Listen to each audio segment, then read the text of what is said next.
Dan Proft and Amy Jacobson on AM 560. The Answer.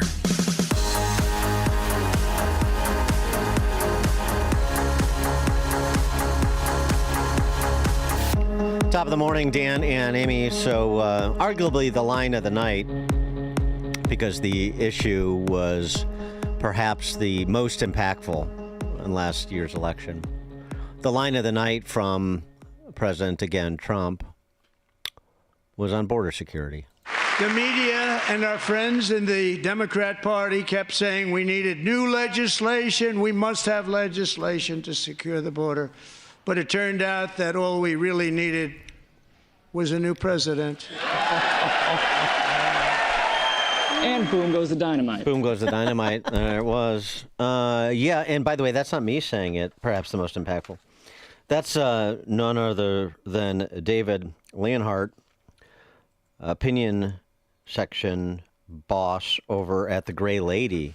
Oh, my goodness. Oh, what's going on there? We're in heady territory now.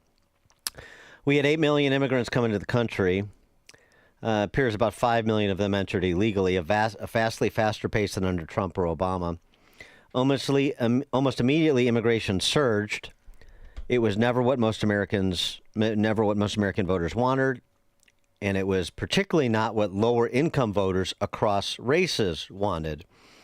Well, that didn't matter, because when you're an open borders ideologue, you're not particularly interested in what lower-income voters or anybody else has to say about what you're doing, and they paid a political price for it. And Trump made sure that the stories you should remember as illustrative of the horrors that were unleashed by the Biden administration are indeed remembered. Laken Riley's mom and her sister were present yesterday, and Trump introduced them thusly. A brilliant 22-year-old nursing student named Laken Riley, the best in her class, admired by everybody, went out for a jog on the campus of the University of Georgia. That morning, Laken was viciously attacked, assaulted, beaten, brutalized, and horrifically murdered. Laken was stolen from us by a savage illegal alien gang member who was arrested while trespassing across Biden's open southern border and then set loose into the United States under the heartless policies of that failed administration. It was indeed a failed administration. He had then been arrested and released in a Democrat-run sanctuary city, a disaster, before ending the life of this beautiful young angel. With us this evening are Laken's beloved mother, Allison, and her sister, Lauren. Last year, I told Laken's grieving parents that we would ensure their daughter would not have died in vain. That's why the very first bill I signed into law as your 47th president mandates the detention of all dangerous criminal aliens who threaten public safety. It's a very strong, powerful act.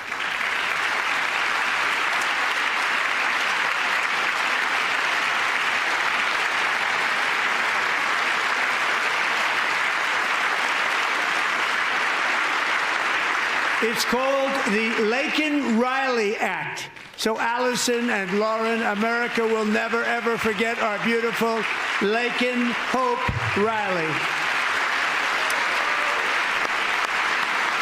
And the Democrats still sat on their hands for that, too. Mm-hmm. Jocelyn Nungaray, Trump signing an executive order in real time, renaming a wildlife refuge after Jocelyn Nungaray, another young girl that was brutalized and murdered by a person who shouldn't have been in this country. We have stories here in Illinois, even recently, those two girls from the suburbs, Katie Abraham and Chloe Polson, killed in a crash visiting friends at U of I. That should have never happened because you had an illegal immigrant in this country who shouldn't have been here, driving drunk, crash into their car, kill those two young women. Took off running, was on the lam for a while. You can't, and so I appreciate Trump's description of the open borders policies as heartless, because I appreciate Tom Homan's consistent reminder that secure borders save lives. It's not about dollars. It's not about people from this country versus that country. It's about there has to be an orderly process with quality vetting. so that people in this country are safe. Oh, throwing open the doors the way that Biden administration did was heartless, was cruel, was dangerous, and it cost lives. And that message needs to be repeated, particularly in states that are lorded over by open borders politicians like, say, Illinois. We'll have one of them front and center today before the House Oversight Committee, the mayor of Chicago. Same goes in Wisconsin, not completely, but certainly Tony Evers fits that bill. So does Tammy Baldwin. Ron Johnson joins us now, Republican senator from Wisconsin, of course. Senator Johnson, thanks for joining us. Appreciate it. Morning, guys. Hope you're doing well. Thank you. Your sort of reviews of President Trump's remarks generally last night and specifically to the border security issue, which I know has been an important one to you. Well, again, I agree that it's really important that Americans understand that the open border was a choice. Democrats wanted an open border. They caused the problem. And as President Trump ably pointed out, we didn't need additional laws. Listen, Republicans would have been happy to strengthen a presidential authority to secure the border and keep Americans safe. Democrats weren't interested in that. But he's demonstrated that the president had more than enough authority to secure the border. He did it in his first term. President Biden used that same authority to open up the border, create this clear and present danger, create these catastrophes. He aided and abetted these rapes and these murders and all these crimes committed by the illegal immigrants that he let in this country. And then President Trump, again, used that presidential authority and remarkably, I mean, it's really breathtaking how quickly the border has become secure with just a new president, signaling to the world that we don't have open borders. We're not going to let people in. And if you come in here illegally, you're going to be deported. So incredibly important. I mean, it was remarkable what sourpusses the Democrats were. I don't even know why they showed up. I mean, when you can't stand and applaud for a 95-year-old woman whose son was returned from Russia, for a 13-year-old boy who's been battling cancer and is now made an honorary member of the Secret Service. I mean, when you can't stand up and applaud for that, why even show up? I know, because when Biden spoke, I remember the Republicans, with nonpartisan issues, they would stand up and applaud the person, not the political party. But it's so bad that MSNBC host Simone Sanders Townsend criticized Democrats for the stupid bingo signs of, look like auction paddles that they had. And even David Axelrod said, it's just unbecoming of the party. But this is the new Democratic Party, don't you think? It is. And again, I want the American people to focus on their ideology, their policies. I mean, the fact that he had the one female volleyball player who had really serious brain injury because a biological male, pretending to be a woman, hit a volleyball so hard into her head that she suffered even partial paralysis. I mean, her injury is so severe. And yet Democrats support those policies. They want to expose our young women and girls to biological males in their locker rooms, in their showers, in their bathrooms, expose them to the competition, the grotesquely unfair competition. American people don't want that, and yet Democrats are clinging to that. Again, they literally are clueless. Their ideology is just blinding them to really how the American people oppose what they stand for now. Yeah, I mean, it is. I don't want to be hyperbolic, but I mean, when you can't applaud that DJ Daniel kid, the whole thing just smacked of people that really don't like anything that is good about America, or anybody that represents what is good about America, unless they have pledged allegiance to, their party and its associated ideology. I mean, they're just really small and nasty in the direction of anybody who isn't in the fold. Well, Obama set the tone for the party when he right before he got inaugurated. He said, in 5 days, we're going to fundamentally transform America. Again, I always ask the question, do you even like, much less love something you want to fundamentally transform? And that's been the Democrats' problem. They so many of them truly do not like this country. Michelle Obama, was never proud of her country until her husband was nominated for president. The quality, the attribute that hundreds of thousands of people that attend Trump rallies have in common is they fervently love America. They support law enforcement. They are concerned about their fellow citizens. They want to make this country greater. They're proud of America. It's a big difference. And again, I'm grateful that at least more than 50% of Americans have their eyes open and love this country. We need to get more converts. We need more people understanding what the Democrats stand for, the destruction that they stand for, and join the ranks of people who love this country and want to make it better. And also join the ranks of people who want to make peace, not war. That seems to be a struggle with that party these days, too.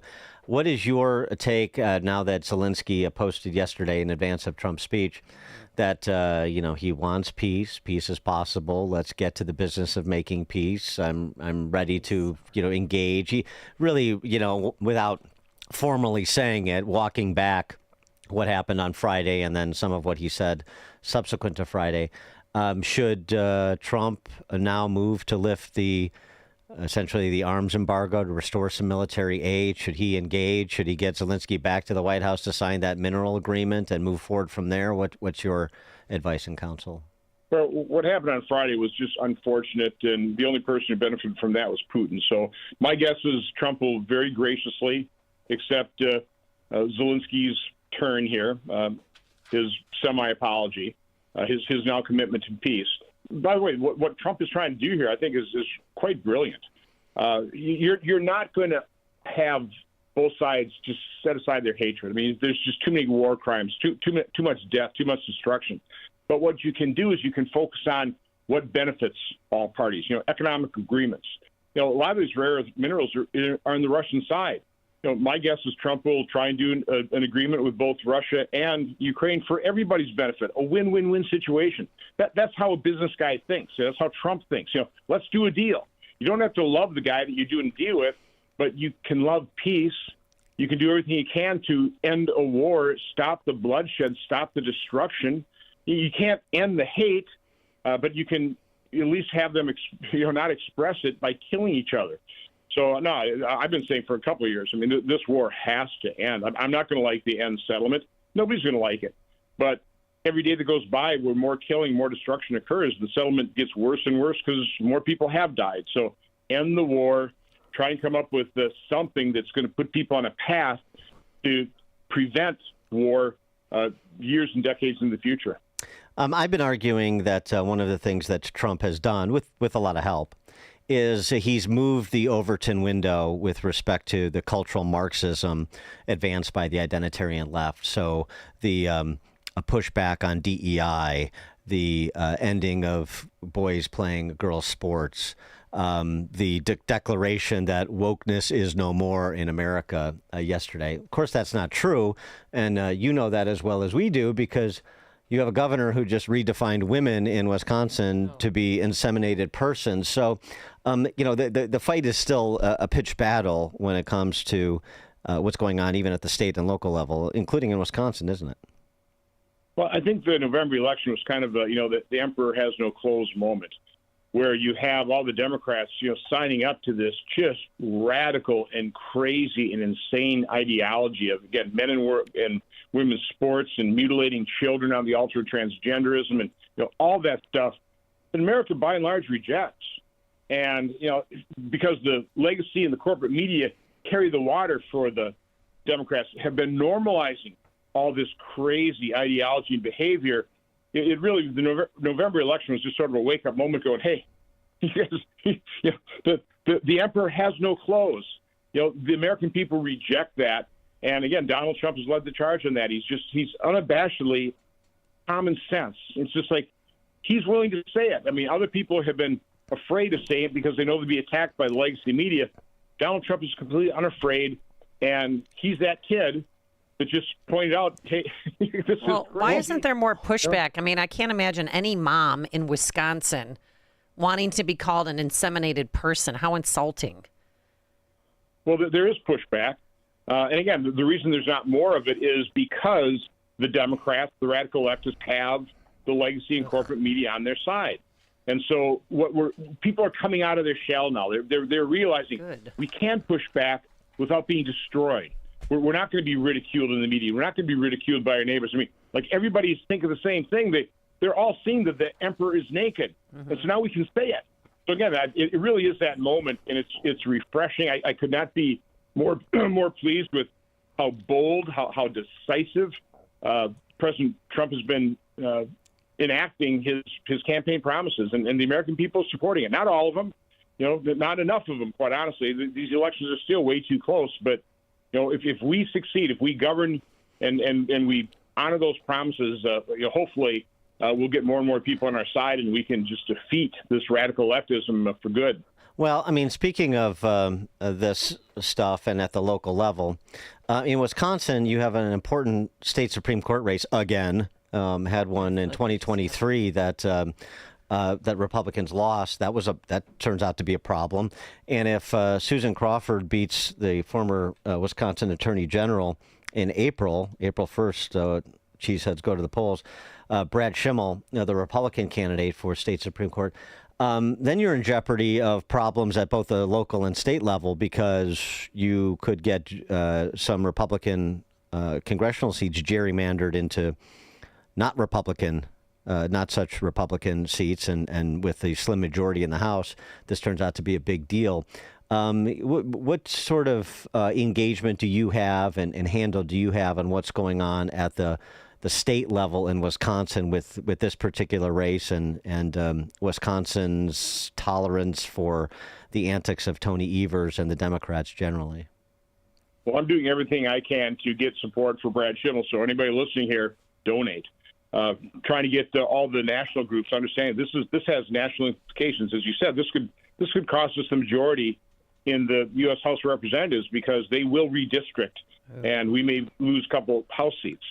You may never get the 10 electoral votes for Wisconsin for a Republican candidate as they jury-rig the election process here. So this has national implications, as well as it could continue Wisconsin down the path of Minnesota, where you got tampon Tim there, putting tampon machines in boys' bathrooms. So we don't want to happen in Wisconsin what has happened in Minnesota or kind of the state of Illinois right now. We need to turn Wisconsin more red. We're a very purple state, and this is for all the marbles here. There's no reason that we can't turn out 1.3 million voters as opposed to 800,000 we did for Dan Kelly and win the seat. But we're going to need national help.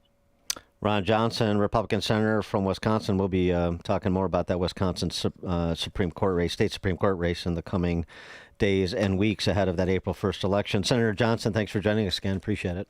Have a great day. Stay well. Thank you. And he joined us on our turnkey.pro answer line. It's like a hot, steaming cup of information to start your day. It's Chicago's Morning Answer on AM 560. The Answer. Wesley Financial Group is not a law firm. If you own a timeshare, don't miss this public service announcement from Chuck McDowell, founder of Wesley Financial Group. If you receive an unsolicited phone call or mail piece to discuss